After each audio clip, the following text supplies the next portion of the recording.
रूबरू, एक खास मुलाकात। नमस्कार, मैं हूं अरुण जायसवाल और आप देख रहे हैं कैंपस खबर का खास कार्यक्रम रूबरू। रूबरू में आज हम बात करने वाले हैं आईओटी टेक्नोलॉजी के बारे में। दोस्तों, हम जानते हैं कि आज आधुनिकीकरण के दौर में तकनीक का अपना एक महत्वपूर्ण योगदान है। आज हम अपने जीवन में छोटी छोटी जो दैनिक जीवन में जो भी छोटी छोटी चीजें करते हैं, आज हम कहीं ना कहीं टेक्नोलॉजी पर डिपेंड हैं।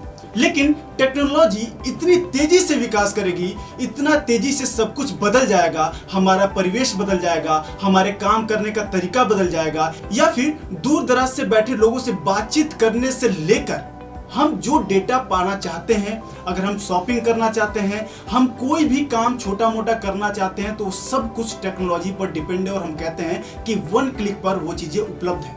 लेकिन आज हम इससे कहीं आगे निकल चुके हैं। आज 1 क्लिक शायद उसकी भी जरूरत नहीं है, उतना भी काम हमें करने की जरूरत नहीं है। आज हम बोलकर, जैसे कि आपने सुना होगा, Alexa, Siri, Alexa please turn on the light, और लाइट ऑन हो जाती है। ऐसे तमाम चीजें हैं जिस पर आज हम बात करेंगे, और इसी टर्म को हम कहते हैं आईओटी।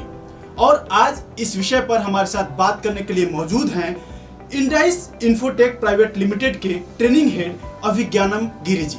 तो सर, आपका बहुत बहुत स्वागत है कैंपस खबर में। सबसे पहले मैं जानना चाहूंगा सर, ये इंडाइस इन्फोटेक प्राइवेट लिमिटेड है क्या और इसका उद्देश्य क्या है?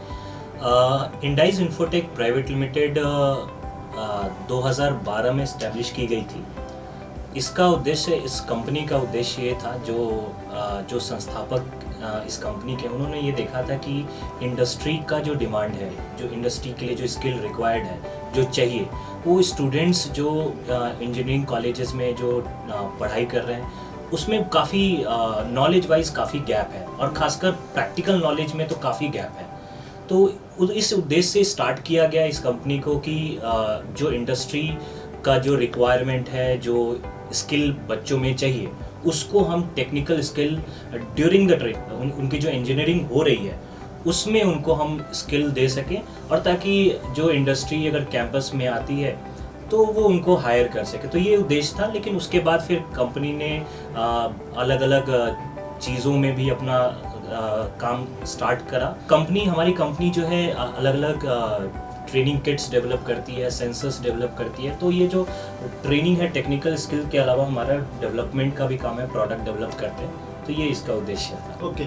और जनरली हम आज बात कर रहे थे, आज कैसा कि हमारा विषय है आईओटी जी। सो आईओटी ये जो टर्म है, मुझे लगता है कि पिछले 1-2 सालों में हमने बहुत ज़्यादा सुना है। साइबर सिक्योरिटी, क्लाउड कंप्यूटिंग जैसे तमाम टर्म, और हमने पिछले एपिसोड में इस पर चर्चा भी की थी। अगर आप साइबर सिक्योरिटी से संबंधित जानकारी चाहते हैं कि कैसे साइबर क्राइम से बचा जाए और साइबर सिक्योरिटी के क्या अलग अलग उसके आयाम है, इस पर अगर आप जानना चाहते हैं तो आप हमारे चैनल पर हमारा आखिरी एपिसोड इसको देख सकते हैं। तो सर, आईओटी के बारे में हम जब बात कर रहे हैं, आईओटी जनरली ये टर्म एक्चुअली ये है क्या, कैसे इसको एक्सप्लेन करेंगे, और इसका आज इंडस्ट्रियल और डोमेस्टिकल लेवल पर क्या इस्तेमाल है? देखिए, मैं जो बाकी आम जनता इस बात को समझ सके उस लैंग्वेज में इसको एक्सप्लेन करना चाहूँगा, समझाना चाहूँगा।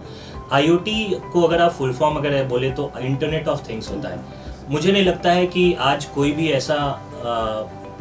ऐसा होगा जो अछूता होगा इंटरनेट से। सभी यूज़ कर रहे हैं, चाहे वो कोई विद्यार्थी हो, शिक्षक हो, रिक्शा वाला हो, डॉक्टर हो, इंजीनियर हो, सभी लोग इंटरनेट यूज़ कर रहे हैं। तो इंटरनेट में हम करते क्या है? इंटरनेट क्या है? इंटरनेट एक नेटवर्क है जिसके थ्रू हम हमारा कंप्यूटर, हमारा जो लैपटॉप है, हमारा जो स्मार्टफोन है, वो एक दूसरे से कनेक्टेड है। तो ये है इंटरनेट। अब हम वापस हमारे, जो आपने मुझसे पूछा कि इंटरनेट ऑफ थिंग्स क्या है, आईओटी क्या है। इंटरनेट ऑफ थिंग्स केवल कंप्यूटर का नेटवर्क नहीं, आप उसके अंदर अपनी गाड़ी जो आपके पार्किंग में खड़ी है, बाइक, स्कूटी, आपका जो फैन है, लाइट है, अगर आप बात करें तो आपकी जो बिल्डिंग है, स्ट्रीट है, रेफ्रिजरेटर है, एसी है, मतलब आप कुछ भी अज्यूम कर सकते हैं, कुछ भी कंसिडर कर सकते हैं।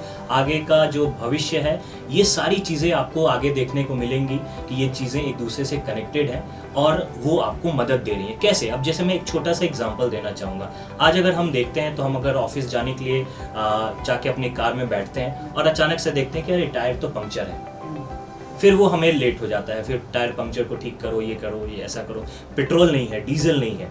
बट आगे का जो भविष्य है, और ये एक्चुअली हो चुका है, अब धीरे धीरे हमको हमारी डे टू डे लाइफ में ऐसी कार देखने को मिलेगी जल्दी ही इंडिया में भी।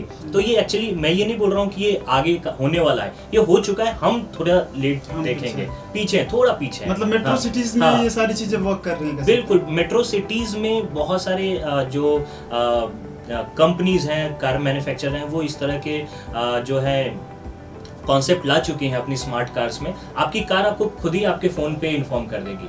अगर आपकी कार पंक्चर हो गई है तो आपको एक नोटिफिकेशन आ जाएगी कि कार टायर जो है पंक्चर है या फिर फ्यूल लेवल कम है। तो इस तरह से चीज़ें काम करती हैं IoT। मतलब मोर ओवर अगर आप इसको सरल तरीके से समझें तो आसपास की सारी चीज़ें जो नॉन लिविंग थिंग्स जिसको हम बोलते हैं कि ये तो बात क्या करेंगे, फ़ैन हमसे क्या बात करेगा, लेकिन फ़ैन बात करेगा। आप बोलोगे फ़ैन ऑन हो जाओ और फ़ैन ऑन हो जाएगा। अगर आपकी लाइट को आपको ऑन करना, आपको बोलना है और लाइट ऑन हो जाएगी। ये सारी चीज़ें इंटरनेट ऑफ थिंग्स में हम देखते हैं। और इंटरनेट ऑफ थिंग्स में मैं ये जानना चाह रहा था, इसका यूज़ अभी फ़िलहाल मौजूदा परिदृश्य जो है, जब हम टेक्नोलॉजी में इतने आगे निकल चुके हैं, तो इसका अभी जो इंडस्ट्रियल लेवल पर किस तरह से इस्तेमाल है और इसको कैसे इम्प्लीमेंट किया जा रहा है? बिल्कुल किया जा रहा है और बहुत बड़ा इस्तेमाल है इसका। सारी चीज़ें कुछ साल पहले तक हम देखते थे कि मैनुअली आपको देखनी पड़ती थी, मॉनिटर करनी पड़ती थी। अगर आपका कोई इंडस्ट्री है जिसमें बॉयलर्स वगैरह हैं तो वहाँ पे मैनुअली आपको देखना पड़ता था कि अच्छा बॉयलर का टेम्परेचर बहुत ज़्यादा राइज तो नहीं हो गया है। राइज हो रहा है तो आप वहाँ पे कोई बंदा होता था, वो अलार्म ऑन करता था या टेम्परेचर कूल डाउन करता था। ये सारी चीज़ें IoT ने उसको टेक ओवर कर लिया है। अब क्या होता है कि आप वहाँ पे सेंसर्स लगा देते हो और आपको उस कैंपस में भी रहने की ज़रूरत नहीं है।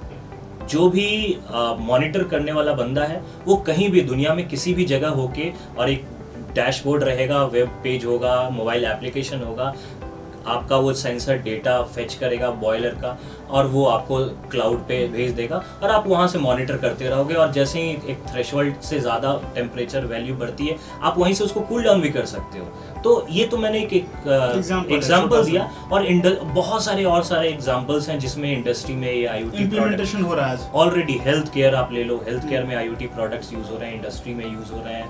आपके एग्रीकल्चर में किसान को खेत में जाने की ज़रूरत नहीं है, वो अपने घर बैठे बैठे जो है पंप को ऑन कर देता है और वहीं से उसको ऑफ कर देता है ना। तो मॉनिटरिंग कर रहा है, उसको यूज़ कर रहा है। सो ये सारी चीज़ें आप देखोगे बहुत, मतलब आगे का जो फ्यूचर है इंडिया में अगर आप देखोगे तो ये IoT का है।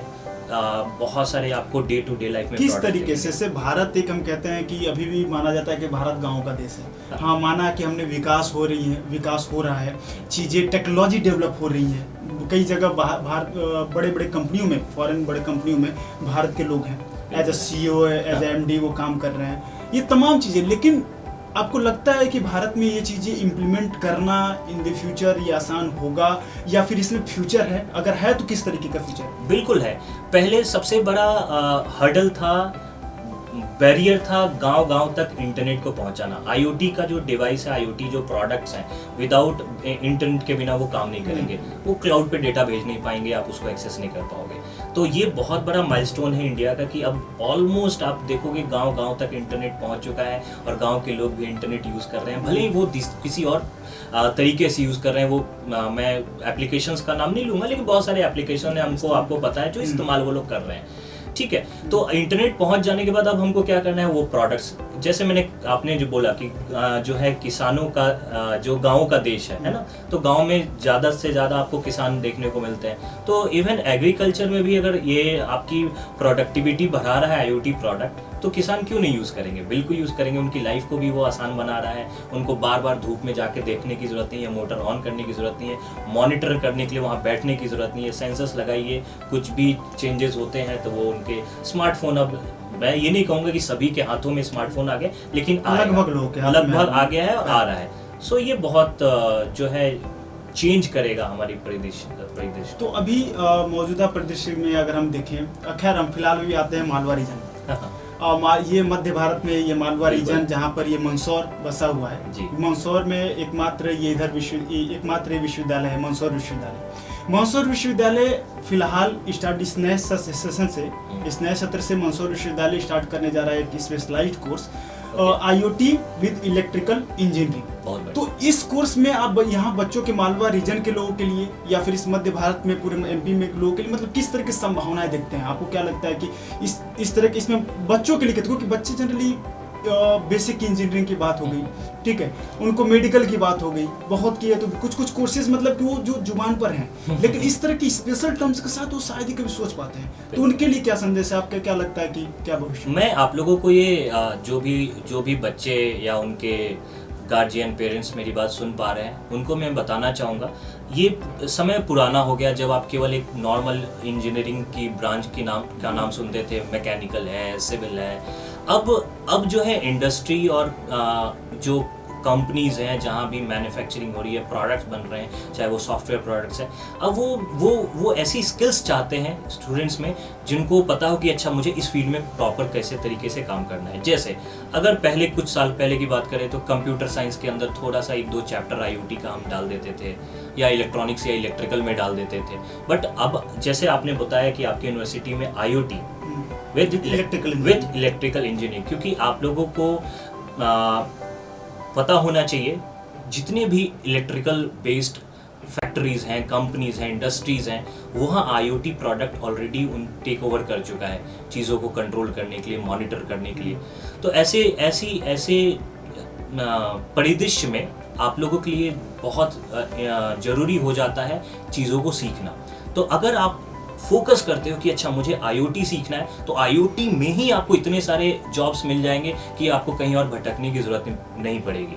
अब आ गई बात कि मालवा रीजन में, आपके मंदसौर यूनिवर्सिटी में ये, तो आप लोगों के लिए संदेश है कि ये चीज़ें जो मालवा रीजन में जो मंदसौर यूनिवर्सिटी ने जो ये स्टार्ट किया है ब्रांच, ये आपको बहुत बड़े बड़े शहरों में देखने को मिलता है, तो वहाँ के यूनिवर्सिटीज़ में देखने को मिलता है। तो आप लोगों को उतनी दूर जाने की ज़रूरत नहीं है। वही नॉलेज, वही स्किल अगर आपको आपके घर के आसपास मिल जाता है तो आपको यहाँ से पढ़ाई करनी है और फिर बाहर निकल के एक्सपीरियंस लेना है, जॉब करना है, और जो भी आपका एक्सपीरियंस रहेगा आगे के कुछ सालों के बाद वापस आके आप अपने इस क्षेत्र में उसको इम्प्लीमेंट कर सकते हो।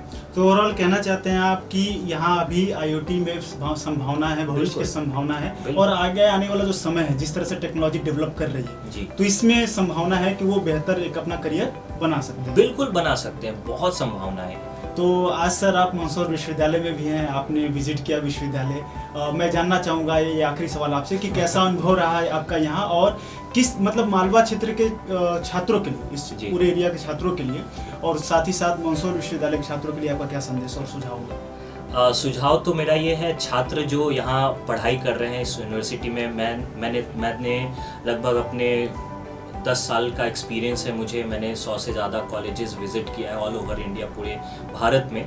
तो मैं ये ज़रूर कहना चाहूँगा कि काफ़ी जब मैं इस यूनिवर्सिटी आ रहा था तो मैंने ऐसा सोचा नहीं था कि इतनी अच्छी यूनिवर्सिटी और इतना अच्छा इंफ्रास्ट्रक्चर हमको देखने को मिलेगा। बट हाँ, काफ़ी अच्छा इंफ्रास्ट्रक्चर है और काफ़ी स्टूडेंट्स भी, स्किल्स अच्छे हैं। मैं उनको ट्रेन भी कर रहा था आज, तो वो मुझसे इंटरेक्ट भी कर रहे थे। कुछ चीज़ें उनको पहले से पता थी, तो जो मुझे एक्सपेक्टेड नहीं था कि अच्छा इनको ये पता भी हो सकती है, तो ये मेरे लिए नया था। हाँ, जो बच्चे यहाँ एडमिशन लेने के लिए सोच रहे हैं, उनके लिए मैं ज़रूर कहना चाहूँगा कि आप बहुत दूर जाते हो तो जो आपको इंफ्रास्ट्रक्चर या स्किल या पढ़ाई का जो लेवल मिलता है, मुझे लगता है वो आपको यहीं मिल जाएगा और आप कर सकते हो, यहाँ से एडमिशन ले सकते हो, आप इंजीनियरिंग कर सकते हो। बहुत बहुत धन्यवाद सर, आपने अपना महत्वपूर्ण समय निकाला, और आज के समय में जब IoT और साइबर सिक्योरिटी और तमाम ऐसे मुद्दे, मतलब जो टेक्नोलॉजी से रिलेटेड टर्म्स हैं जो इतने महत्वपूर्ण बन चुके हैं हमारे जीवन का हिस्सा, उस पर आपने अपनी बात रखी, इसके लिए आपका बहुत बहुत धन्यवाद। तो आज के इस खास एपिसोड में हमने बात की IoT पर, कि IoT क्या है और इसमें भविष्य की संभावनाएं क्या है। मंदसौर विश्वविद्यालय से संबंधित और भी इस तरह की जानकारी आप पाते रहने के लिए आप हमारे चैनल को सब्सक्राइब करें, और साथ ही साथ आप देखते रहिए कैंपस खबर।